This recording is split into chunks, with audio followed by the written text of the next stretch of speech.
everyone, welcome back to my channel, or welcome if you're new here. I'm Sierra, and today we're going to be doing a tutorial review and swatches of the new limited edition Natasha Denona Safari palette. Now, I will link all of the time codes down below in the description so that you guys can skip to whatever part you came here for. Please don't forget to give this video a thumbs up, press that subscribe button, and turn on post notifications so you don't miss out on any future videos.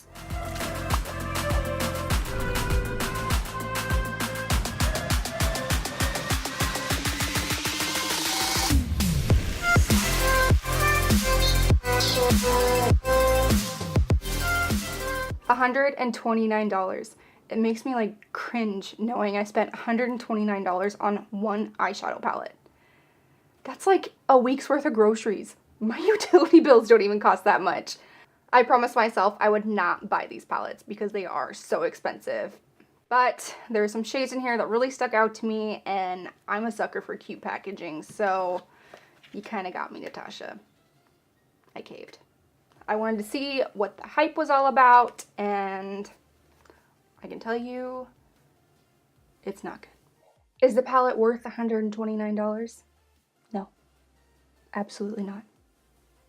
Not even like in the slightest chance. I have to say I'm very disappointed because this is my first one, my first Natasha Denona palette. I've heard really good things about her matte shadows, and I was like, an all matte shadow palette? Count me in. So the Safari palette is limited edition, which means you can only purchase it right now, and once it's gone, it's gone. Unless it does really good and she decides that she wants to keep it, but I highly doubt that's going to happen because it's not good. There's 15 shades with Natasha's signature matte formula. I don't really know what her matte formula is like because this is my first Natasha Denona palette, but I have heard some people say that they don't think it's the same at all because this is not working out very well. The top row has cool muted gray tones, the middle row has warm tones, and the bottom row has reddish tones. I do like how the palette is organized. You can have monochromatic looks if you go horizontally, or you can have polychromatic looks if you go vertically. You can also get creative and, you know, do whatever you want. Oh, did you see that? My nails. Got it. You know, it doesn't matter. I don't like a shadow anyway. I do like the way it's organized because the average consumer can get a better idea on a look to make. You know, they won't look at it and be like, okay, where do I start? They have ideas on shadows that will work good together. Now, Natasha claims that these are not dusty and there is zero fallout. Some of the shades that I tried did not have any fallout, but this blue one did, and it wasn't so bad, but it just, I mean, that didn't bother me. The part that bothered me about these shadows is that they're very patchy. The warm tones that I used, which you'll see in a few minutes, they weren't so bad, but as soon as I applied this blue shade, it was just really hard to work with. Even the other shades, I felt like I had to work extra hard to blend everything out. And for $129, this better be very pigmented and blend extremely easily. And that's not what I was getting here. Is this the best palette? No, it's not. Is it the worst palette? No.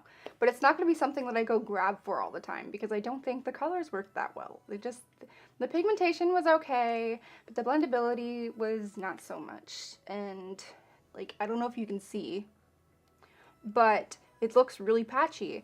And I did my best to blend it out as much as I could, but it just, like, it wouldn't work. And this doesn't look absolutely horrific, but I'm not happy with it. I might even return the palette. I don't know. I should give it a couple more chances, but as of right now, I'm not satisfied. So I'm going to go ahead and do some swatches right now, and then I'm going to jump into the tutorial and show you how I got this look.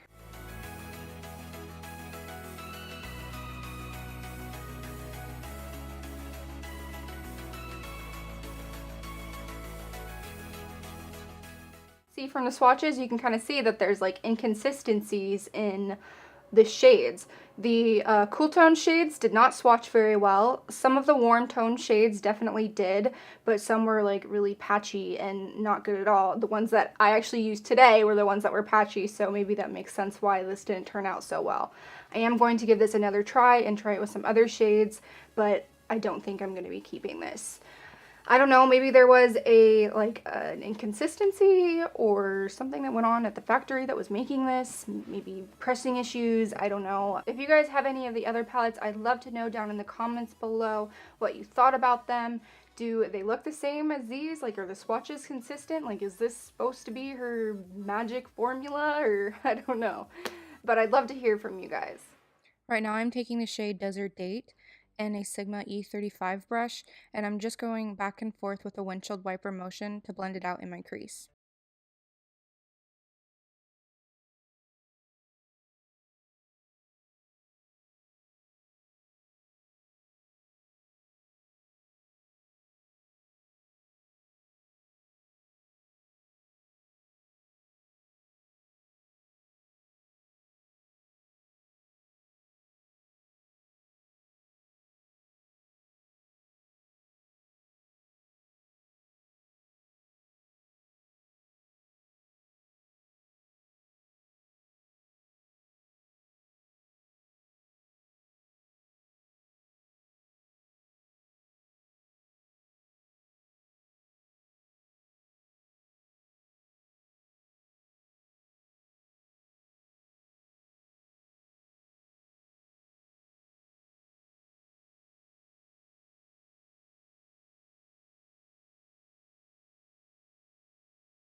I just wanted to kind of give you guys a closer look of what I was dealing with.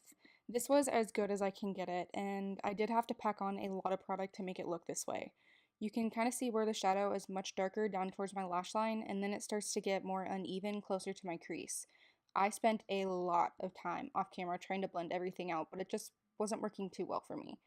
I do also want to point out that as time went on wearing this, the pigment began to look worse. I don't think this is the worst palette out there, and I do think that you can utilize these shadows, but for $129, I just feel like they should have had a better payoff. Now I'm going to apply Lash and Crown Beauty's Royal Ball Lashes, and then I'm going to go back into the shade Masai and add it under my lower lash line with a Sigma E45 brush.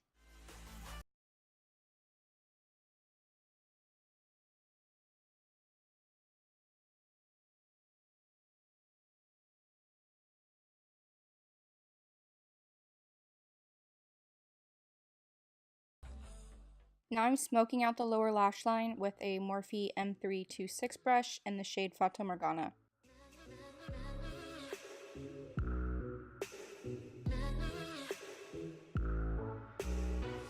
Just know that I've missed you so. But it's a shame that I'm caught up in my own shit with the cash flow, but you know I'll still say hello. Thank you guys so much for watching. Please don't forget to press that subscribe button down below. I'd really appreciate it. You can also check out my other social media platforms such as Instagram, Facebook, and Twitter. And I'll see you guys next time. Bye. Everything I do, you know I do it for the money. Everything I say, I only say it for the money.